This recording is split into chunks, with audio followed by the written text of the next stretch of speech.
Bonjour Christian Cotten, bienvenue sur Tribune Libre. Aujourd'hui, nous sortons du tribunal, il s'est passé quelque chose de fou. Est-ce que vous pouvez nous le résumer et nous dire ce sur quoi ça va déboucher, à savoir peut-être un début de solution?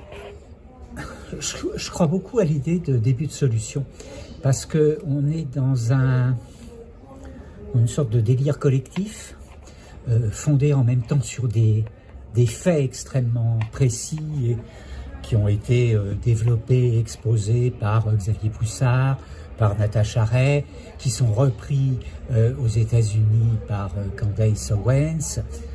On a un ensemble de faits, et puis on a un récit mythologique qui s'est fabriqué autour. Et ça, c'est assez fascinant parce que on sait bien que ce genre de récit, un jour ou l'autre, s'écroule. La vérité va de toute façon finir par apparaître. Et moi, je suis assez optimiste finalement. J'ai entendu donc ce délibéré de la 17e où Natacha Ray et Amandine Roy ont été déclarés coupables, mais en même temps, et c'est là l'aspect ridicule du jugement de la 17e, en même temps l'amende qui leur a été infligée est quasiment dérisoire. Elle est de 500 €, avec sursis. Alors le sursis est là pour tenter de faire une pression sur le principe, n'en rajoutez pas parce que sinon le sursis va tomber, mais pour une amende de 500 €, quelle importance. Alors évidemment, les dommages et intérêts sont nettement plus importants, 8 000 € en direction de Madame Macron et 5 000 € en direction de celui que je ne nommerai pas. Bon, ça fait beaucoup, mais en même temps, on ne tombe pas un œuf, on ne tombe pas un crâne chauve, donc je ne vois pas, pardonne-moi, je ne vois pas trop comment on va véritablement faire payer les deux condamnés. Moi, je suis assez optimiste parce que nous sommes dans une situation de crise collective, on est dans une forme de guerre spirituelle, on est dans une situation que certains appelleront eschatologique, et tout devient tellement énorme que cela provoque des prises de conscience, parce que je sais bien que Madame Michu du Café du Commerce de je ne sais où, à côté de la ville d'Angers, va avoir du mal à suivre tout cela, mais on a toute une partie de la population qui est quand même pas complètement stupide, même si on fait tout pour rendre les enfants les moins cultivés possibles. Une bonne partie de la population est en train de comprendre. Et puis enfin, la dernière photo de Brigitte sur son bateau de vacances, quand même. Comment se fait-il que personne n'a débunké, comme on dit aujourd'hui, cette photo? Personne n'a dit c'est une fausse photo. Personne n'a dit c'est l'intelligence artificielle. Alors, je sais pas, mais il y a un truc, quoi, parce que, quand même... Est-ce qu'elle est transgenre ou transsexuelle? C'est pas la même chose. J'ai pas tellement envie de rentrer là-dedans parce que je ne voudrais pas que tu te fasses poursuivre et moi avec pour transphobie, parce que quelque part je m'en fiche de cela. Je suis pas en train de faire de la moraline, je suis juste en train de constater des faits qui s'appellent une usurpation d'identité, ou alors il va falloir qu'on me démontre le contraire, mais toutes les données dont on dispose, toutes les données dont les journalistes et les enquêteurs disposent aujourd'hui aboutit à cette conclusion. Ça s'appelle une usurpation d'identité en droit. On a avec ça un détournement de mineurs qui n'a jamais été géré, et on a surtout, et c'est ça moi qui m'importe le plus, on a une atteinte aux intérêts fondamentaux de la nation. Une atteinte aux intérêts fondamentaux de la nation. C'est-à-dire que c'est équivalent à de l'espionnage, par exemple. Ce sont les mêmes articles de loi, j'ai plus les numéros, pardonnez-moi, mais peu importe les numéros, mais ces articles-là dans le code pénal existent bien, et à la sortie, c'est au minimum 15 ans de réclusion criminelle. On a usurpation d'identité, recel d'usurpation d'identité, et ça, c'est du pénal. Ça va bien au-delà d'un petit procès en diffamation devant la 17e chambre correctionnelle pour Natacha Ray et Amandine Roy. Alors moi, mon espoir, c'est qu'à un moment ou un autre, on va arriver à mettre tout ça sur la table et on va chasser Satan quelque part. Parce que c'est satanique tout ça, il faut le dire. Il faut appeler les choses par leur nom, il faut appeler un chat un chat.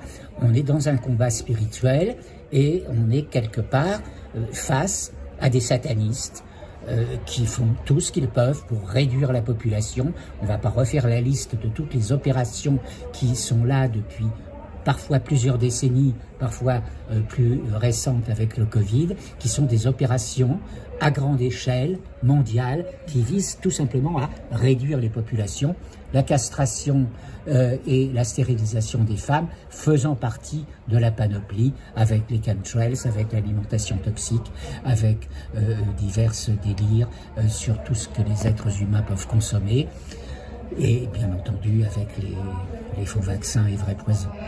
Est-ce qu'on a atteint un état de bouffée délirante au final? Quelque part ça y ressemble.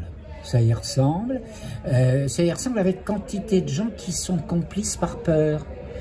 Les magistrats de la 17e correctionnelle, je les connais bien depuis plus de 25 ans pour différentes raisons, sont pris au piège d'un système. C'est-à-dire que s'ils veulent continuer à faire leur carrière de manière entre guillemets normale, s'ils veulent éventuellement un jour être nommés procureurs, ce qui peut être plus intéressant pour eux que juge du siège, il faut qu'ils restent dans la doxa, il faut qu'ils restent dans les clous, et s'ils franchissent la ligne rouge, ça va mal se passer pour eux. Donc ils condamnent Amandine et Natacha, alors qu'il n'y avait véritablement rien qui justifie leur condamnation. En réalité, si j'écoute les avocats, si j'écoute Natacha ou Amandine, il n'y a rien dans le dossier de véritablement solide. On fait croire qu'elles seraient condamnées pour transphobie ou je ne sais quoi d'autre, ce qui est juste un pur délire. Elles n'ont jamais manifesté de comportement transphobe.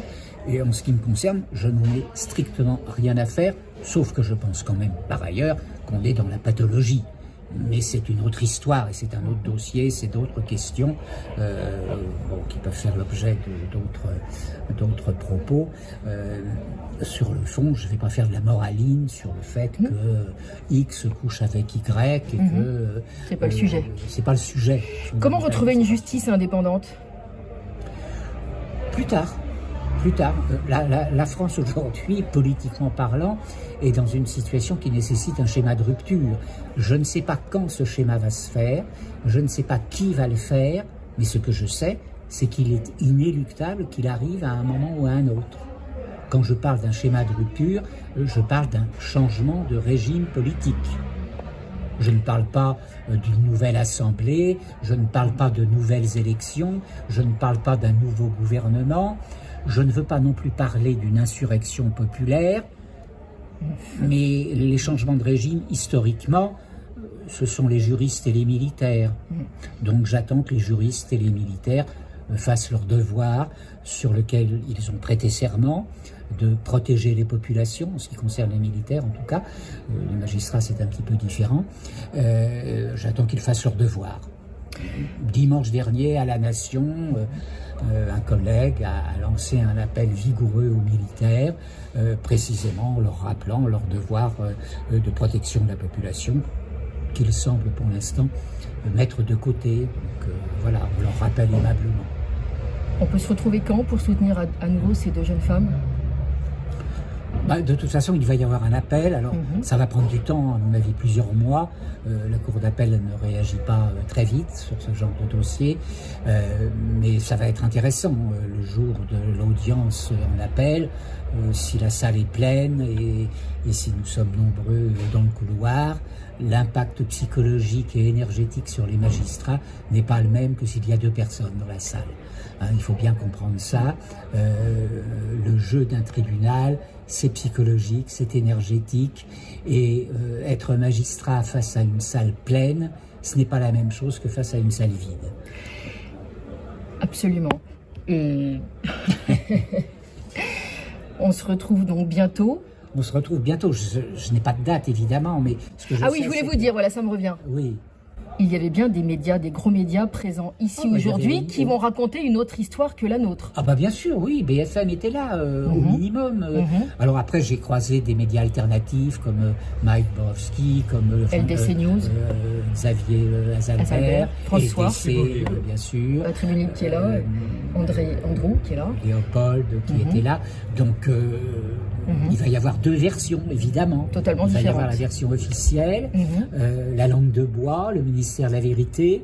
On est dans Orwell, on est dans le ministère de la vérité. Les propagandistes aujourd'hui ne font rien d'autre que de dire la vérité officielle, c'est une blague. En France, faire cela, comment est-ce qu'ils peuvent imaginer qu'ils ne vont pas mal finir, tous ces gens-là? Il y en a un paquet qui vont partir aux îles Kerguelen, il faut être clair. Non, ils sont intouchables, selon moi. Non, ils ne sont pas intouchables. Ils croient qu'ils sont intouchables.